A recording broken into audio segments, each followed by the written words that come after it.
తాకట్లో ఉన్న మీ బంగారాన్ని విడిపించి ఆ రోజు ఆన్లైన్ రేటుకి కొంటాం. Sharma gold company. పహల్గామ్ ఉగ్రవాద దాడి తర్వాత ఎల్ఓసి వద్ద పాకిస్తాన్ రెచ్చిపోతోంది. పదే పదే కాల్పుల ఒప్పందాన్ని ఉల్లంఘిస్తూ భారత్ ను రెచ్చగొడుతోంది. శుక్రవారం అర్ధరాత్రి మరోసారి తుపాకుల మోత మోగించింది. కుప్వారా, యూరి, అక్నూర్ సెక్టార్ పరిధిలో నియంత్రణ రేఖ పొడవునా కాల్పులు జరపగా వాటిని ఇండియన్ ఆర్మీ తిప్పికొట్టింది. ఎల్ఓసి వద్ద పాక్ కాల్పులు జరపడం వరుసగా ఇది 9వసారి. మొదట్లో కుప్వారా, బారాముల్లా జిల్లాల్లో కాల్పులు ప్రారంభమయ్యాయి. అనంతరం పూంచ్, అక్నూర్ సెక్టార్లకు వ్యాపించాయి. క్రమంగా రాజౌరి జిల్లాలోని సుందర్బని, నౌషేరా సెక్టార్లలో కూడా కాల్పులకు తెగబడింది పాకిస్తాన్. దీని తర్వాత జమ్మూ కాశ్మీర్లోని పర్గువాల్ సెక్టార్లో అంతర్జాతీయ సరిహద్దుల వెంబడి కాల్పుల ఘటనలు చోటు చేసుకున్నాయి.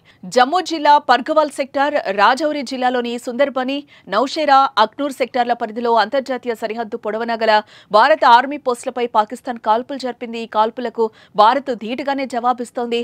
కాల్పుల కారణంగా ప్రాణనష్టం కానీ ఎవరూ గాయపడడం కానీ జరగలేదు. ఇక పహల్గామ్లో ఏప్రిల్ 22న పర్యాటకులపై ఉగ్రవాదులు జరిపిన పాశవిక దాడిలో 26 మంది ప్రాణాలు కోల్పోయిన సంగతి తెలిసిందే. ఈ ఘటనలో భారత్, పాక్ మధ్య విభేదాలు బగ్గుమన్నాయి. పాక్తో దౌత్య సంబంధాలకు సంబంధించి భారత్ కీలక నిర్ణయాలను తీసుకుంది. సింధు జలాల ఒప్పందం అమలును నిలిపివేయడంతో పాటు పాక్ పౌరులు తక్షణమే భారత్ విడిచి వెళ్లాలని ఆదేశించింది. ఇరు దేశాలు తమ గగనతలంలో విమానాలకు అనుమతిని కూడా నిలిపివేశాయి. ఇలాంటి పరిణామాల వేళ సరిహద్దుల్లో కాల్పులు చోటు చేసుకోవడం కలకలం రేపుతోంది. కావాలనే కయ్యానికి కాలు దివ్వి భారత్ సహనానికి పాకిస్తాన్ పరీక్ష పెడుతోంది. కాల్పుల నేపథ్యంలో ఆయా సరిహద్దు ప్రాంతాల్లో నివసించే ప్రజలు భయాందోళన చెందుతున్నారు.